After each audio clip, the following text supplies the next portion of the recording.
الحمد لله رب العالمين، وأصلي وأسلم صلاة وتسليما يليقان بمقام الأنبياء وإمام المرسلين، وأشهد أن لا إله إلا الله ولي الصالحين، إلها واحدا صمدا لم يتخذ صاحبة ولا ولدا، ولم يكن له كفوا أحدا، وأشهد أن سيدنا ونبينا وعظيمنا وحبيبنا محمدا رسول الله خاتم الأنبياء والمرسلين.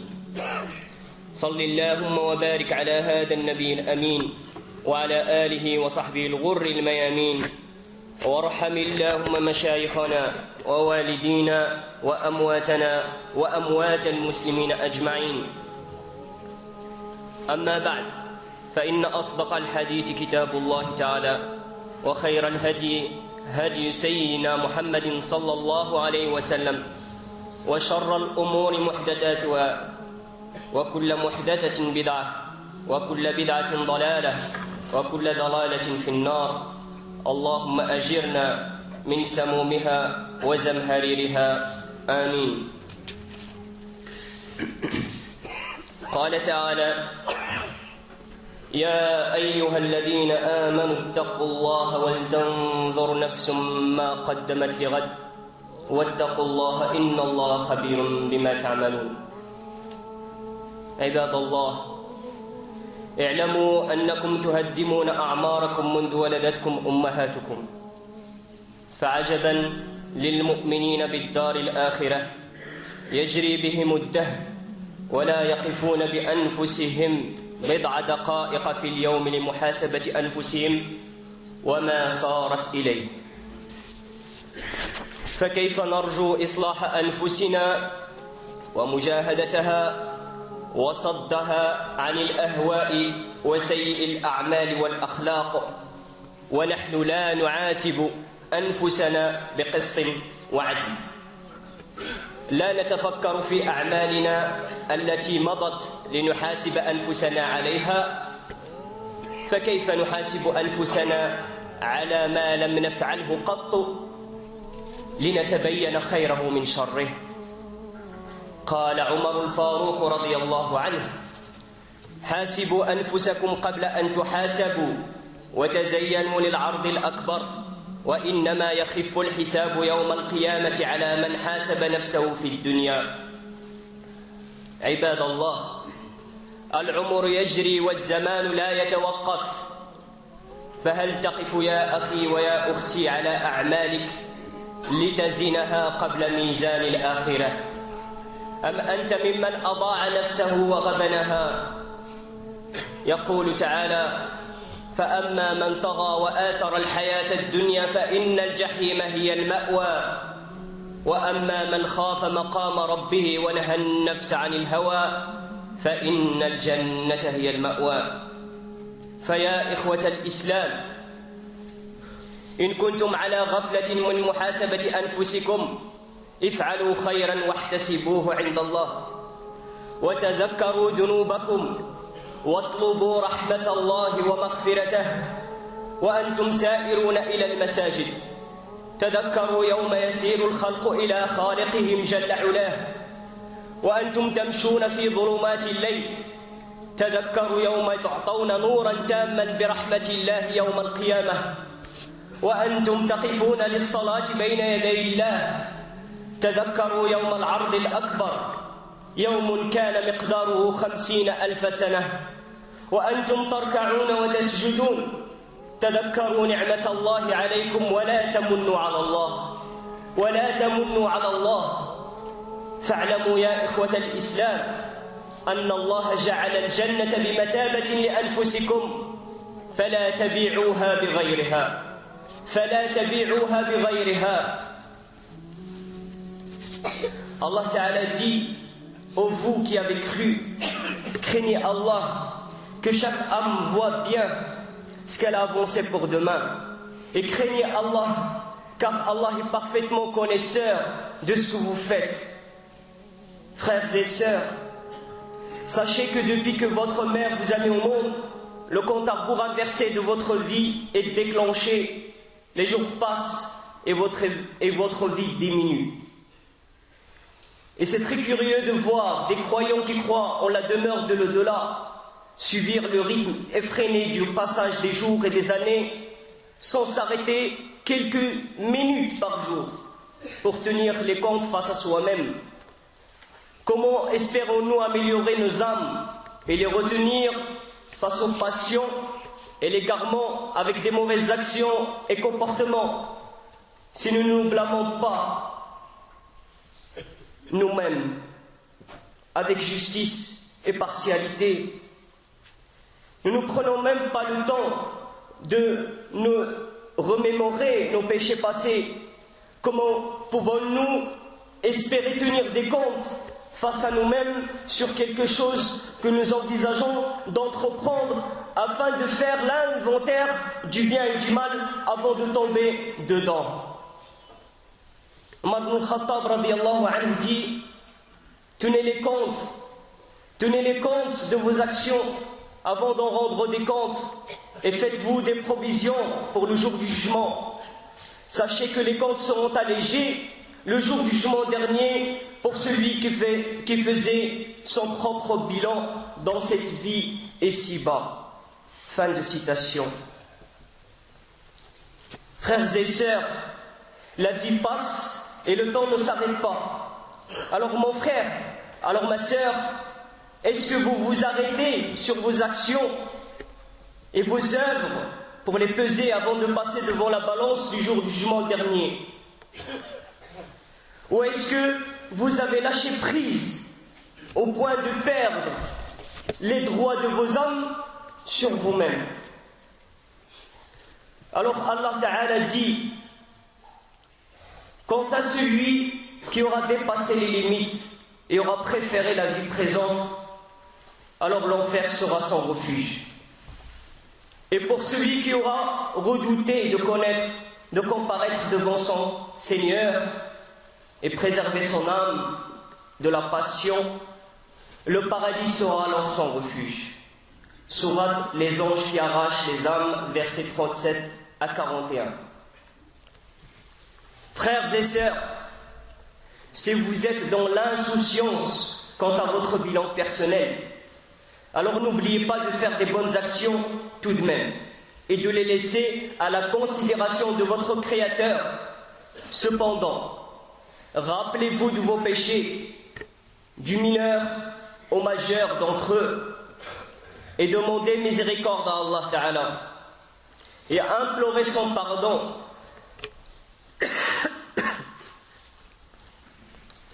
Lorsque vous marchez vers les mosquées, souvenez-vous du jour où les créatures marcheront vers leur Créateur.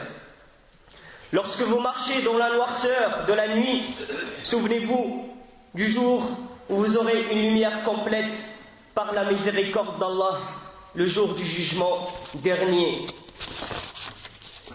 Et lorsque vous vous mettez debout pour accomplir la salat, souvenez-vous du jour de la grande exposition des œuvres. Un jour équivalent, ce n'est pas de la fiction mes frères et sœurs, à 50 000 ans. À 50 000 ans, debout. Et lorsque vous vous inclinez et vous vous prosternez, souvenez-vous que ce n'est que par le bienfait d'Allah. Alors n'attribuez pas cela à votre personne. Et sachez, frères et sœurs, qu'Allah Ta'ala a préparé le paradis compris pour votre personne. Alors ne vendez pas vos personnes pour autre chose que le paradis. فيا شباب الأمة ويا شيوخها كيف أصبحتم؟ العمر ينقص والذنوب تزيد. العمر ينقص والذنوب تزيد ولكل يوم على الأقل ذنب واحد. فكم عشت من يوم إلى الآن؟ كان توبة بن الصمة تيحس بنفسه وحسب شحال من عام عنده، فوجد أن عنده 60 سنة، لقى عنده 60 عام. قال شحال هاد 60 عام؟ دارت من يوم. فحاول أن يحول السنين إلى أيام، فوجد أنه عاش، اسمعوا جيدا يا إخوان، 21,600 يوم اللي عاش. إلا حسبنا يعني بالحساب ديال السنة القمرية 360 يوم في السنة. فماذا قال هذا الصالح؟ قال وهو يصرخ تيغوت ويقول يا ويلتي ألقى المليك ب21,000 ذنب. كيف؟ يا ولدي ألقى ربي 21,000 ذنب، كيفاش غادي ندير؟ وقال وفي كل يوم 10,000 ذنب، ولا كان كل نهار درت فيه 10,000 ذنب. 10,000 ذنب شحال هو الحساب؟ ثم خر مغشيا عليه فمات. طاح مسكين، سخف من الهول ديال داكشي اللي تتفكر فيه، من المحاسبة ديال النفس ديالو، ومات. فيا لها من خاتمة، فيا لها من خاتمة. Aux jeunes de la communauté, aux seniors, sur quel état vous vous êtes réveillés ce matin? Car l'âge avance et ceux qui restent à vivre diminuent et les péchés, eux, augmentent.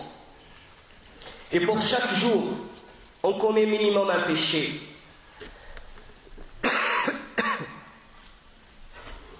Alors avez-vous fait le bilan? Combien de jours avez-vous vécu jusqu'à présent? Sachant que vous ne savez pas à quelle heure ça va se terminer. Vous ne savez pas l'heure de la fin. Personne ne le sait. La preuve avec l'histoire de Tawba ibn Samma. Un pieux qui s'appelait Tawba ibn Samma était un homme qui se demandait des comptes à lui-même vis-à-vis de ses actions. Un jour, il s'aperçoit qu'il avait 60 ans. Alors il les a convertis en jours. Et ça a donné 21 600 jours vécus. 21 600 jours vécus.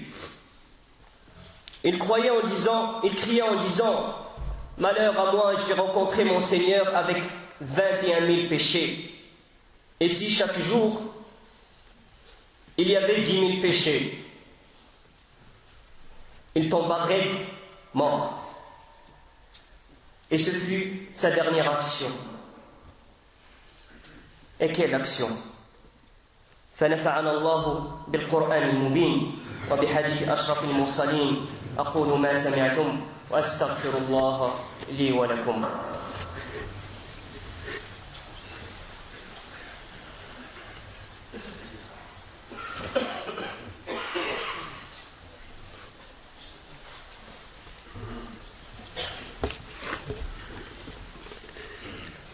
الحمد لله رب العالمين، والصلاة والسلام على رسولنا الكريم وعلى آله وصحبه أجمعين، وبعد. إخوتي في الله، اسمعوا وعوا، وإذا سمعتم فانتفعوا، إنه من عاش مات ولا دائم إلا الله، ومن مات فات ولا باعث إلا الله، وكل آت هو آت، ذلك بإرادة الله، فتوكلوا على الله الواحد القهار، وحدوا الله. عباد الله، من يعمل مثقال ذرة خيرا يره، ومن يعمل مثقال ذرة شرا يره. أصحاب القلوب السليمة والعقول الواعية عرفوا أن الله لهم بالمرصاد، فحاسبوا أنفسهم واحتقروها. فها هو أبو بكر الصديق رضي الله عنه يقول حين رأى طائرا يطير من شجرة إلى أخرى قال هنيئا لك يا طائر، ترد الشجرة وتأكل وتشرب وتموت ولا حساب ولا عقاب. يا ليتني كنت شعرة في صدر عبد المؤمن. هذا أول خليفة في الإسلام أبو بكر الصديق، تيحس بنفسه وتيشوف واحد الطير غادي من الشجرة الأخرى، هو يقول للطير سعدات تاكل وتشرب وتعيش وتموت وما تبعك حساب وما تبعك عقاب. كون غير كنت كيتمنى أبو بكر الصديق كون كان شعرة في الصدر ديال عبد مؤمن باش ما يتبعوش الحساب. تصوروا يا إخوان كيف كنا وكيف صرنا. عمر بن الخطاب يزجر نفسه فيقول رضي الله عنه وأرضاه: أمير المؤمنين بخ بخ، والله لتتقين الله أو ليحاسبنك الله.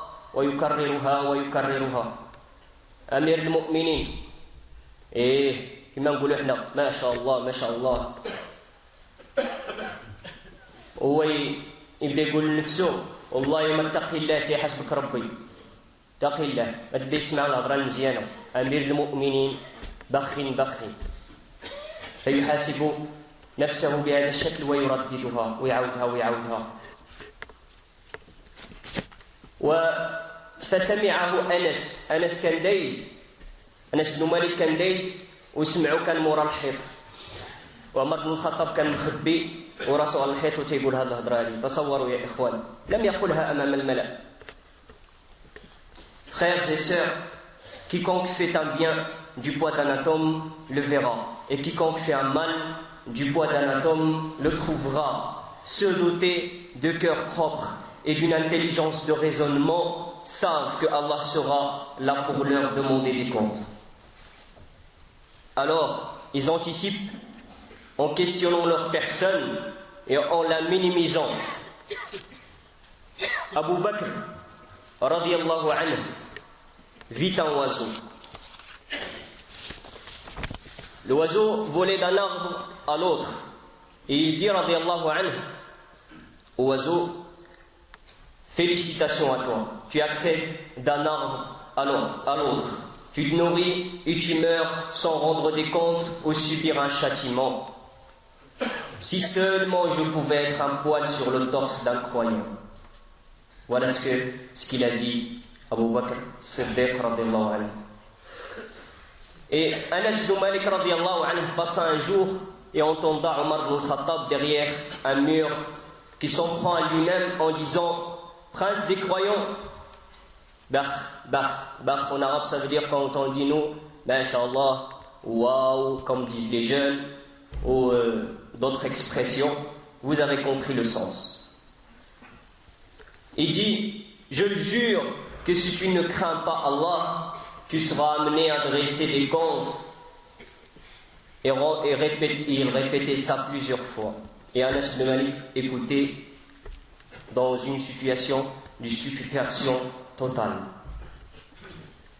Imaginez mes frères. عباد الله، إليكم العبرة أجمل العبرة في قصة أمير المؤمنين عمر بن الخطاب وهو خليفة. خرج مع عبد الرحمن بن عوف صديقه يتجول ويتفقد أحوال المدينة، فرأى عمر نارا من بعيد. خرج هو وصاحبه يشوفوا المدينة وهو خليفة يعني مسؤول عن المدينة، وصاحبه هذا هو عبد الرحمن بن عوف. ومن بعيد شاف عمر بن الخطاب واحد النار واحد العافية، فاقترب عمر وصاحبه فوجد امرأة ومعها أولاد. يعني قربوا لقوا واحد المرأة ومعها وليدات دايرين ديك العافية، وهم يبكون ويتألمون جوعا. فكان هاد المرأة وهاد الأولاد وضعوا قدرا فوق النار، حطوا واحد القاملة فوق العافية، والوليدات تيبكيو وضرهم الجوع. وقف عمر ينظر بأسف وحزن شديد ويسأل المرأة وعيناه تفيض دموعا حزنا مما يستشعره. بقى فيه الحال بهذا المنظر اللي شاف، وسول هذه المرأة هذه. فماذا قال عمر رضي الله عنه؟ قال: ما هذا القدر؟ ايش هذه الجميلة هذه؟ فقالت أم الأيتام: اسمعوا يا إخوان، وكل واحد فينا ياخذ العبرة اللي بغى.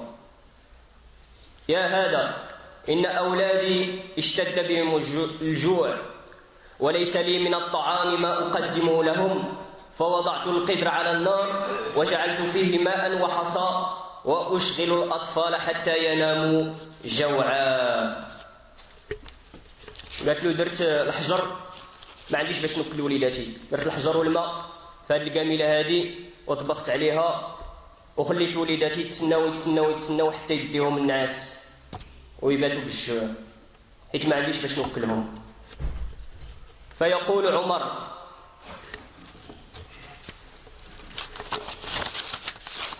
عمر لهذه المرأة: يا أمة الله، مما تشتكين؟ اش كتشكي؟ قولي لي ونسمعك. وما قالش بأنه عمر بن الخطاب. فقالت: الله والله من عمر، الله والله من عمر. فصعق عمر رضي الله عنه، بقى فيه الحال بزاف من يسمع هذه الهضره هذه. وقال: وما شأن عمر يا أمة الله؟ اش دار؟ قول لي اش دار، علاش هو؟ فقالت: أيلي أمرنا ويغفل عنا؟ واش تولى الأمر ديالنا وينسانا؟ واش واكلين شاربين عايشين؟ فهنا عمر رضي الله عنه يسمع هذا، وفي نفس الوقت يحاسب نفسه. فما لبث إلا أن أسرع إلى مخازن بيت المال مع صديقه، شكي يجري للمخزن، فأخرج كيسا كبيرا من الدقيق، خرج واحد خنشة كبيرة ديال الدقيق، وقال لصاحبه: احمل علي. فقال صاحبه: يا أمير المؤمنين، علاش انت تهز؟ أنا نهز فوق منك، أنا ناخذ هذه الخنشة ديال الدقيق، انت ما تهزوان، انت راك أمير المؤمنين. فماذا أجابه عمر بن الخطاب رضي الله عنه؟ قال: احمل علي، أأنت تحمل عني ذنوبي يوم القيامة؟ واش انت اللي غادي تهز عليا الذنوب ديالي يوم القيامة؟ هز عليا، راني فرطت. فصار عمر إلى أم الأيتام فعجل خبزا وأعطاها وولى مع صاحبه.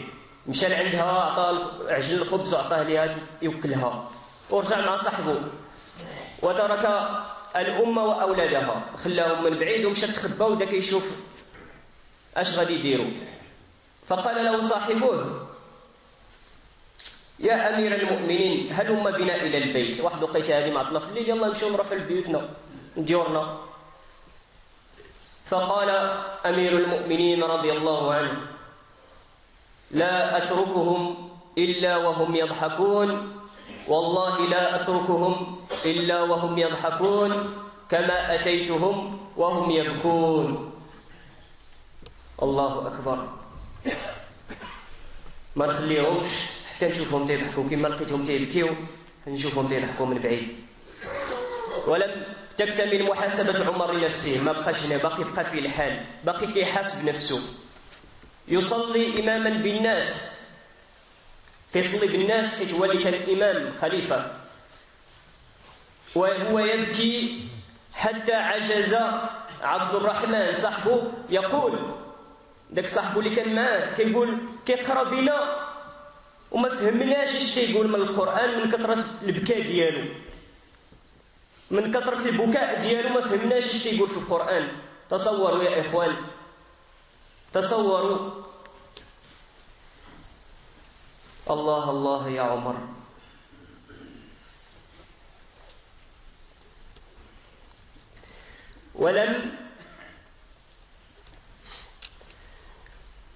ولم تتم محاسبة عمر لنفسه هنا، بل وفي الصباح كما أصبح الحال مشى للمجلس فين يقوم بالقضاء، يفك المشاكل ديال الناس.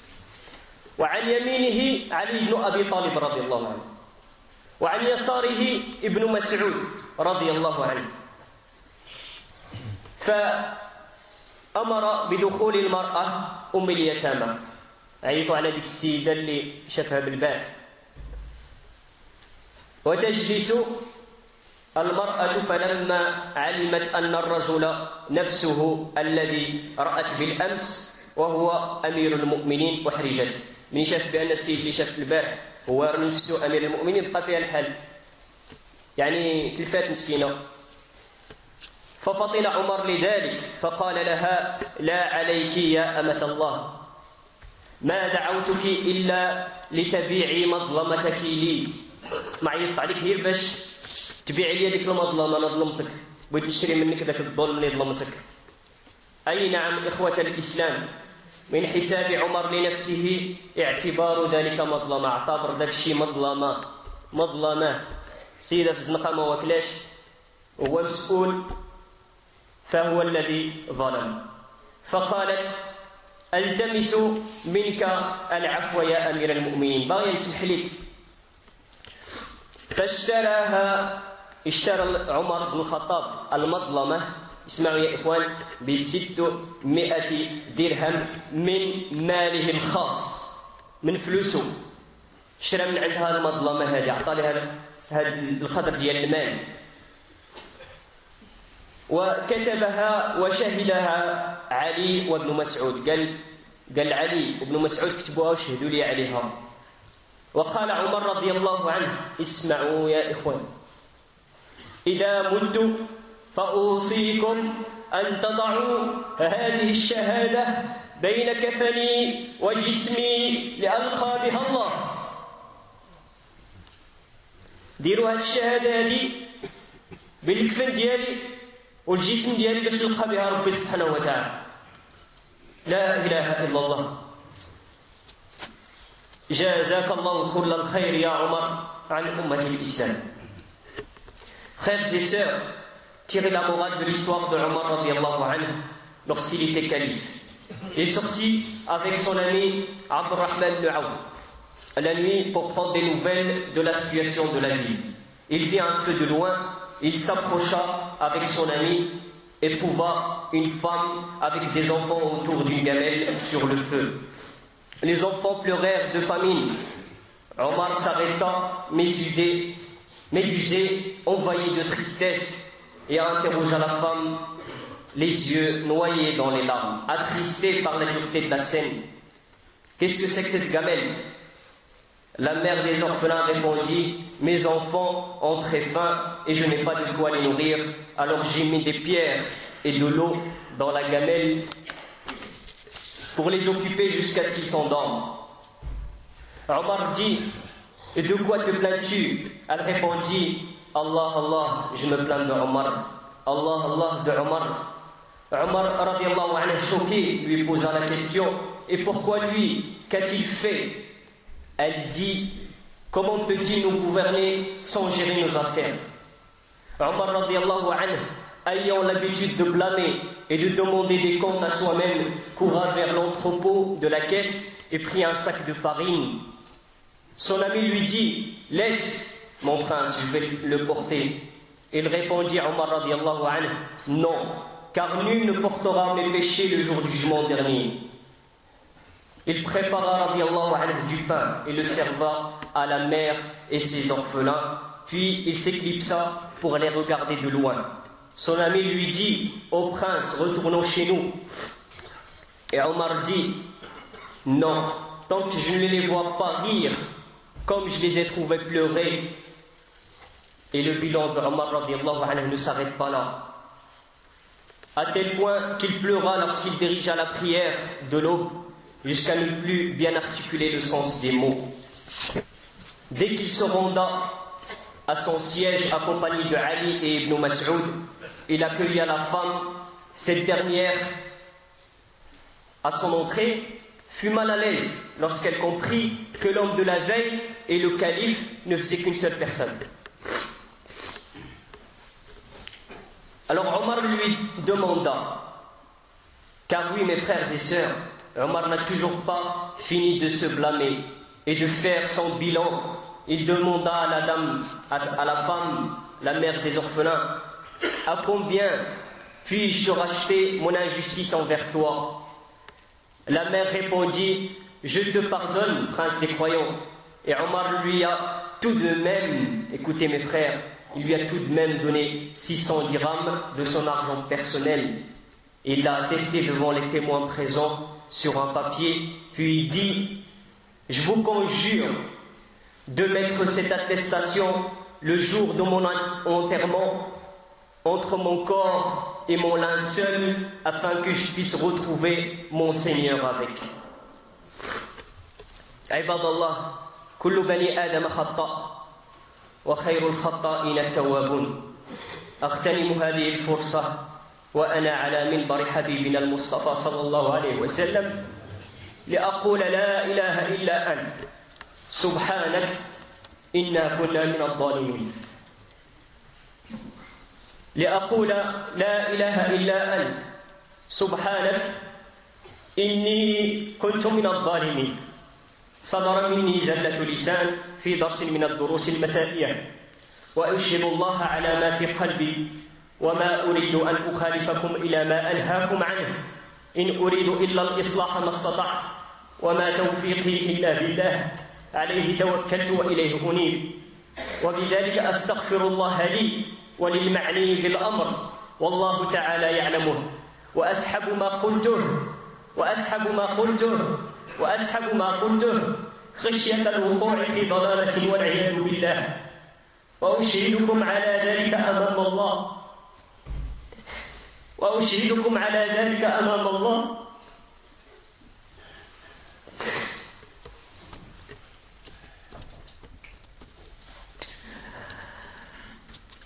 أصلح الله أنفسنا وأمور ولاتنا لما فيه خير للأمة المحمدية جمعاء. اللهم قنا شر أنفسنا وسيئات أعمالنا واعزم لنا على أرشد أمرنا. اللهم اغفر لنا على ما أسررنا وما أعلنا وما أخطأنا وما عملنا وما علمنا وما جهلنا. اللهم اقسم لنا من خشيتك ما تحول به بيننا وبين معصيتك، ومن طاعتك ما تبلغنا به جنتك، ومن اليقين ما تهون به علينا مصائب الدنيا. اللهم احصر خلاصنا وفك أسرنا وبلغنا مما يرضيك آمالنا. اللهم اختم بالباقيات الصالحات أعمالنا، واستر العورات وأمن الروعات، وارزقنا الحلال وبارك لنا فيه، وباعد بيننا وبين الحرام كما باعدت بين المشرق والمغرب. اللهم احشرنا في زمرة نبينا وتحت لواء حبيبنا، أحينا على ملته وتوفنا على سنته. اللهم أوردنا حوضه ولا تحرمنا بعده. اللهم ارحم والدينا واغفر له وأكرمهم. اللهم انصر المظلومين وفك أسر المسجونين واهدهم برحمتك إلى صراطك المستقيم. اللهم احقن دماء المسلمين. اللهم وحد صفوفنا ولا تفتن بعضنا ببعض. اللهم صل على سيدنا محمد وعلى آل سيدنا محمد كما صليت على سيدنا إبراهيم وعلى آل سيدنا إبراهيم، وبارك على سيدنا محمد وعلى آل سيدنا محمد كما باركت على سيدنا إبراهيم وعلى آل سيدنا إبراهيم في العالمين إنك حميد مجيد. سبحان ربك رب العزة عما يصفون، والسلام على المرسلين، والحمد لله رب العالمين.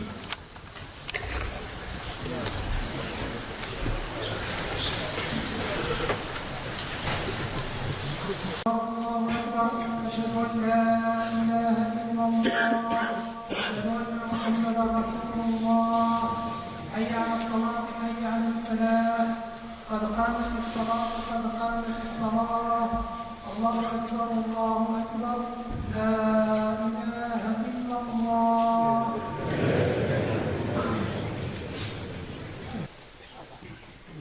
الحمد لله رب العالمين، الرحمن الرحيم، مالك يوم الدين. إياك نعبد وإياك نستعين، اهدنا الصراط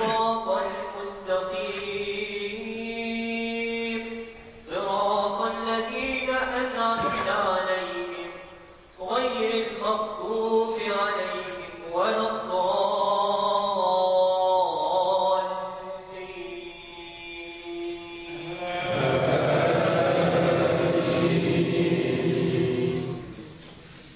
وكل إنسان ألزمناه طائره في عنقه ونخرج له يوم القيامة كتابا يلقاه منشورا.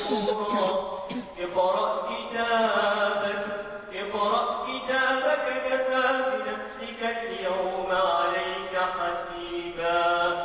من اهتدى فإنما يهتدي لنفسه ومن ضل فإنما يضل عليها ولا تزر وازرة وزر أخرى وما كنا معذبين حتى نبعث رسولا. الله أكبر.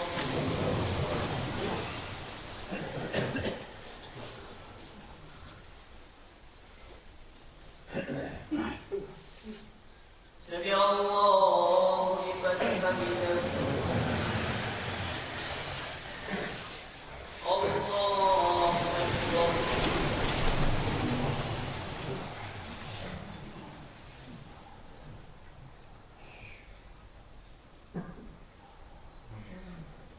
الله أكبر.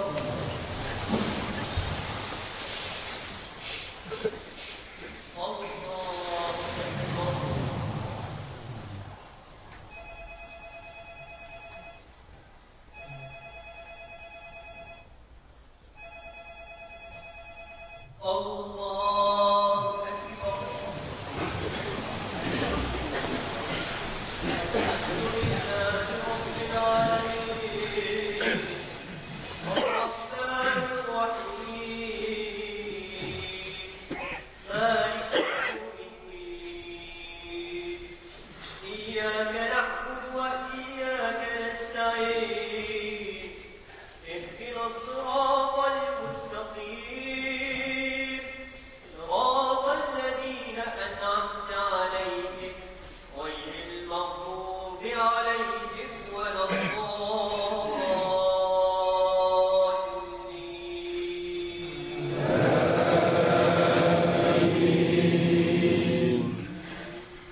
يا أيها الذين آمنوا اتقوا الله ولتنظر نفس ما قدمت لغد واتقوا الله إن الله خبير بما تعملون.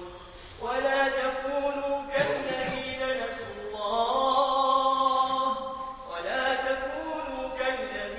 نسوا الله فأنساهم أنفسهم أولئك هم الفاسقون. لا يستوي أصحاب النار وأصحاب الجنة. أصحاب الجنة هم الفائزون. لو أنزلنا هذا القرآن على جبل لرأيته خاشعا متصدعا من خشية الله. وتلك الأمثال نضربها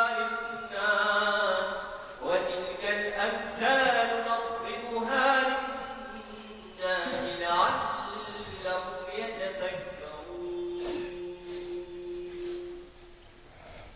الله أكبر.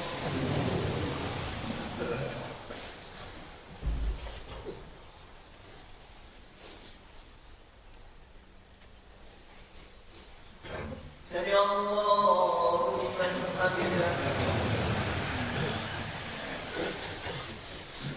الله أكبر.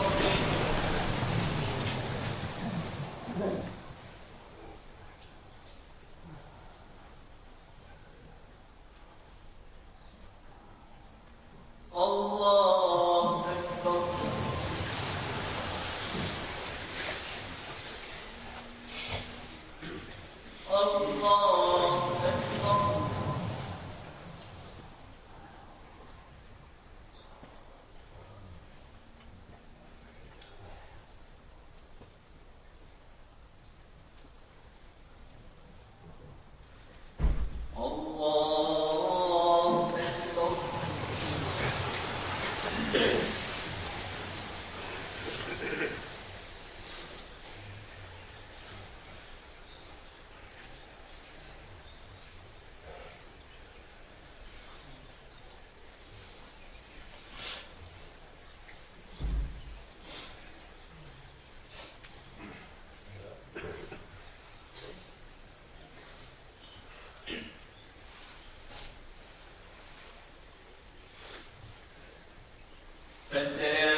سبحان الله والحمد لله ولا إله إلا الله سبحان الله والحمد لله ولا إله إلا الله سبحان الله والحمد لله ولا إله إلا الله